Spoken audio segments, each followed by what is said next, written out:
Let the games begin. In real life, competition is a thing. It pits players one against each other, which makes them want to improve to beat others.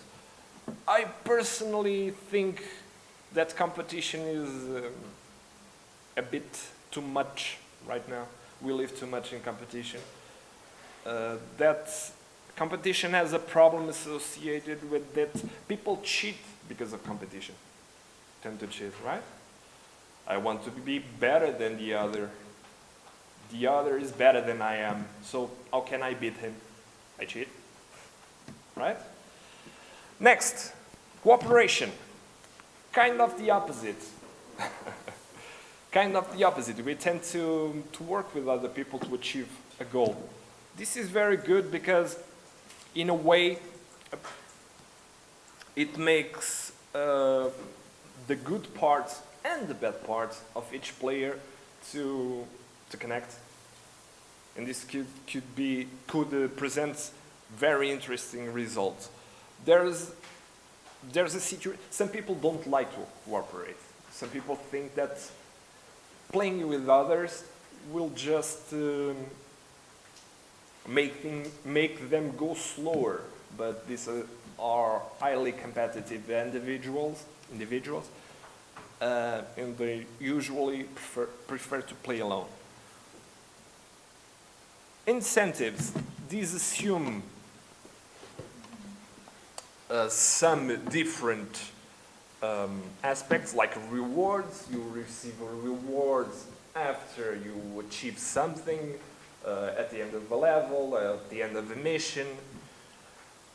Points. Points are used to have some feedback, to teach the player some feedback. They are used to create certain metas. Sim. Checkpoints. Yeah, to reach some checkpoints. And they are part of the achievements. For example, be the first player to reach 5,000 points. Achievements, they are usually, okay. Oh, forget it. Achievements, they are independent from the objectives and are an incentive for the player to act in some way. For example, collect 50 blue coins even in the game world. This can happen, for example, if you are level 1, you can collect all the coins, but it can happen until you get to level 50. It's your choice when you get this achievement. Queres falar a seguir? Aesthetics, the aspect of the game. Some years ago, the game industry thought that good graphics were all that they needed for success. They were wrong, because they started to understand that gamers value experience more than the visuals. So that's why Minecraft is a success. It's not really pretty, but it's very functional, it's very interesting. Terraria is another good example. It's very pixelated. It's based on pixels. So, but either way, even though a good design means that there's higher immersion, that design doesn't mean that's aesthetics. What's really important is for design to be coherent. Respawn. Okay, now let's think about this. Think you are playing a game, a very difficult game. You're about to reach the end, and you die. And the game tells you, okay, you're gonna start from the very beginning. Would you play again? Think that you have invested like 20 hours playing the game until that point. No one would play the game. Okay, I did this already. I'm not gonna spend 20 more hours doing what I've just done. So that's why games usually use the respawn points. You lose, you go back a little bit, not most of the part, not all the game, just a little bit of the game, to a moment where it was safe before. There are a few games that are Okay, unforgiving. But that's on purpose. That's for a specific kind of player. Some players do like that challenge, and some games have different levels of difficulty, so they can, when the players, that's about replayability, we're gonna say. Okay. No, not real. Yeah, Flappy Bird is a good example, but sometimes players like to test themselves like, okay, I'm going from start to end without losing even one life. That's a challenge, that's normal. Now, we have outcome uncertainty, the randomness factor, the idea. We have a video from J.J. Abrams. It's 20 minutes, so we won't show the video, but I would advise it. It's a TED Talk from J.J. Abrams about a mystery box. J.J. Abrams bought, or it was his grandpa, something like that, bought a box, a mystery box. It was a normal cardboard box with a question mark. And it was like a magician who sold that boxes, and he said, okay, you add that box, you pay $15 by the box, and you'll get inside the box $15 worth of magic tricks. He never opened the box. And why? Because he valued the mystery that the box attained. Outcome uncertainty is about not knowing what's going to happen. It's an interesting factor. Think about it. Do you like surprises? Yes. Good ones, right? Yeah. No one likes bad surprises. I have a curious story I can tell. What? About the surprise I received in my birthday. Okay, tell the story. Just to explain, I know Paulo for a long time, for like 18 years. We were at the same class in high school. So I got home and there were all my friends there. I wasn't expecting it was a surprise, but since It was I his wasn't birthday. expected, it wasn't that pleasant to me, and I even got sick. Not all surprises are good. His mother decided to make him a surprise because it was his birthday. So since he doesn't like surprises, he got sick. It's a bit extreme. Okay, we are eating the time of story. This is one of the most important things in games, the story. When you create a story, whatever the environment is, it makes something more personal. You read a story, you have a personal interpretation of it. So, the same story can mean a different thing for me, for you, for Paulo, but they kind of pass the same idea. So it's very engaging, a good story. Replayability, the value of that a game has to. You finish the game and you want to play it again because you had choices to make during the game that change your perspective of the game. So if you have a lot of changes that could options that could change the outcome of the game, you can go back and play the game again, and it will feel like it's another game. That's replayability value. Now, these are some, not really mechanics, but are some concepts that complement the mechanics. Action, starting a game, a book, or a movie with action, with the reader, viewer, or player,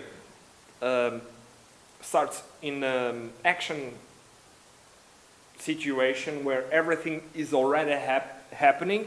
It's engaging because all the instincts of the player kick in, and it's an interesting mechanic. It's not really mechanic. Challenge. Harder challenge, although sometimes frustrating, makes it also much more worthwhile when the player beats them. Harder challenges make you appreciate more when you beat them. Easier challenges, just one more. We're going to try to identify in Super Mario some of these mechanics. So, anyone wants to guess what? Before that, everyone knows Super Mario, right? Yes. Does anyone know the goal of the game? Saving Princess Peach. That's the goal. Now, Mario can do this by jumping, by doing a long jump. If you keep pressed longer, it jumps longer. You can sprint while it changes directions. It has a set walking speed. There's a lot of rules that constrain the player's action in the game. Next, we have the objectives. Most objectives of the Super Mario is going through the levels, finishing the levels, in searching at the end of each level a castle because Bowser kidnapped Princess Peach and then took her to one of these castles, but Mario doesn't know which castle it is, so he has to reach the end of each level to search in the castle, which most of until the last level, of course, Princess Peach is never there, and that's what the objectives are. Now the story. Mario must save Princess Peach, who was kidnapped by Bowser. Bowser took Peach to one of his castles, but Mario doesn't know which one, so he must travel the world trying to find her. That's the main story of Mario. It's not that big, not that complex exactly. But it's enough to motivate a player to... Some players don't find that interesting story, especially in this game. Then we have the replayability. Personally, when I finish the game, I start to play the game. Let's finish the levels, but the faster that I can. Okay. Or without losing lives. If I lose lives, I start at the beginning of the game again. So there's a level of replayability. The respawn, when Mario dies, the worst that can happen is he goes back to the beginning of the level, not of the game.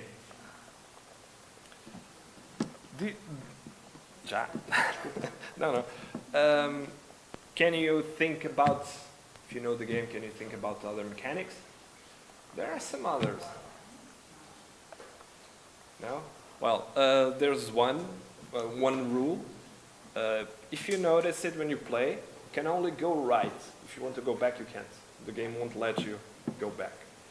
That's an example. I don't remember more, so I remember this rule. On the fly. Okay, let's go. Richard Bartle defined 4 player types in mud games. Mud games were like RPG, but with only text. Do you know these kinds of games? It's like you have a console where you type your instructions. Go to the forest. Then you get some text saying, if you go to the right... It's not visual. It's not visual, it's descriptive. It's like used by text. Reading a book and writing interactive a book, yeah. Like that. So Bartle defined 4 types that defined the players, 4 groups which classify the players. We have the killers, the achievers, socializers, the explorers. Well, to start with the killers, you probably know some killer. What I mean is some person with this kind of personality is a person who's very competitive, it's very aggressive, always want to win. Not only they want to win, they want the other players to lose, bad. They want to crush the opponents. Okay, are you seeing a type here? Then you have the achievers. The achievers want to, you give them an objective, they want to fulfill that objective. That's their main focus. I'm having some problem here in my notes, sorry.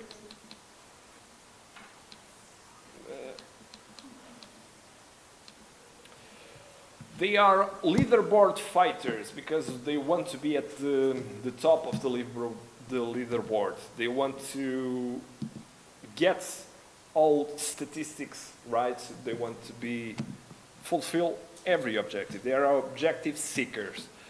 Then we have socializers. This is easy to guess what it is, right? Those players who go to multiplayer games, but they don't play. They are just there talking to other people. They are generally nice to new players. They try to teach them. Their objective is to talk with other people, to socialize. They basically turn any online game into chat rooms. Yeah, kind of. Then you have the explorers. They are very curious. They a lot of the times focus on the lore. You understand what the game lore is, like folklore, the everything around the game, the story, the kind of weapons, the kind of tools. The history behind it. Yeah. Okay. They are very focused on the lore, and they leave no rock and turn. They like to explore the maps, explore the mechanics. Curious fellas. Now, we have... I would like to know what kind of player you are. So, if you go to that link, if you follow that link, you'll have a test, kind of a test. That's open to the internet text. Yeah. E vamos lá ver se isto... Tu precisaste colocar TTPS. Mas não. Can you access the link? Okay, good. Working games. So games are all about fun, right? Yes, but also work. A lot of people spend hours doing some normally tedious task that, well, imagine trying to create one sword that you really want. You spend hours mining for the correct materials. You spend, let's say, minutes building the sword. But if someone told you, okay, now for the next hour, I'll give you these materials and you'll create a sword in real life. Your first question would probably be, okay, how much money do I get paid? Right? Because you look at it as work, but not in games. You do it voluntarily without expecting being paid, and you still find it fun. Jane Mechanical it's one of the lead specialists in gamification, really puts this in an interesting way. There's a lot of work that can be done if we can convince people they're playing a game. I remember, for example, Fold It. It was a game to create a DNA sequence, something like that, where it was a game, but the game had a real purpose, the development of science. Another game that we'll talk about a little bit ahead is Philo. Philo is a game that had thousands of players, and what they did was to match some colors, and they improved the genome sequencing in 70%. They had an algorithm before that did that job, but the players playing that game improved the results in 70%. Okay, let me see my notes, if I'm not forgetting something.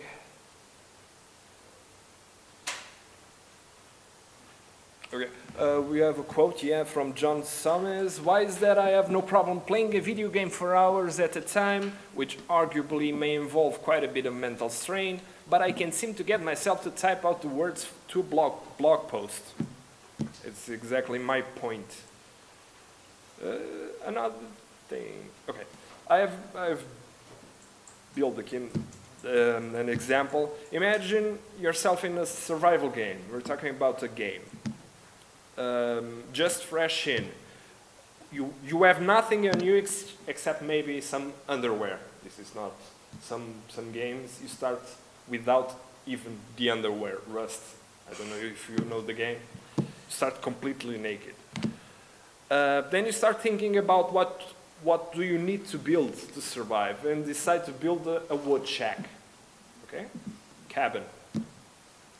You look into your survival manual and you find that it will take 1,200 planks of wood. It seems to be okay. There's a lot of trees around here, so let's start. But how do you cut the trees? You need the hacks, right? So you look again to the manual and you find out that you need 1 plank of wood and 1 stone to build the axe.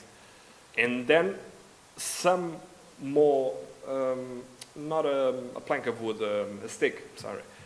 Then you go find the stick, then you go find the stone, the correct kind of stone. Then you take a couple of minutes building the axe, and before you know it, 1 hour probably has passed and you've done practically nothing. Then you start hacking with the axe on the trees, and after 30 seconds you get 1 plank back. So making the math, I did it. What is it? You would need 5 hours to get all the planks you would need. You don't know that, but you start hacking at the trees. You start getting planks.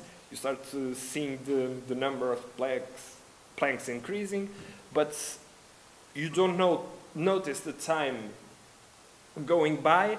But when you have all the materials to build your wood shack, you've spent 5 hours working, because that's work. You've got nothing there, just doing something without getting anything back. And I mean, you get something back. Your expectations can be fulfilled. You want that house, that shack. So, and that's how works in games. So why not use this in real life? That's how we get to gamification. We get what works in games and bring it to real life. Now, next, learning from games. It is possible. Some people would say it is possible that some kids learn to shoot other kids because of games. Games are always accused of being violent and making kids doing violent things. But sometimes we have stories like Hans-Jørgen Holsen, a 12-year-old Norwegian. He went with a little sister, to a forest, and it was the territory of the moose. Mooses are kind of aggressive. They are very protective. So the moose started to go in the direction of his sister. So what did he taunt? First off, he started taunting the moose to claim his attention. And it worked. The moose started going towards him. Then he feigned death. And the moose gave up. And why did he do this? Because he learned that in World of Warcraft. It was skills that he used in the game for similar purposes. So he did it, and he saved his sister. It's a funny story. It's not very common to hear stories like this, but it's wholesome too.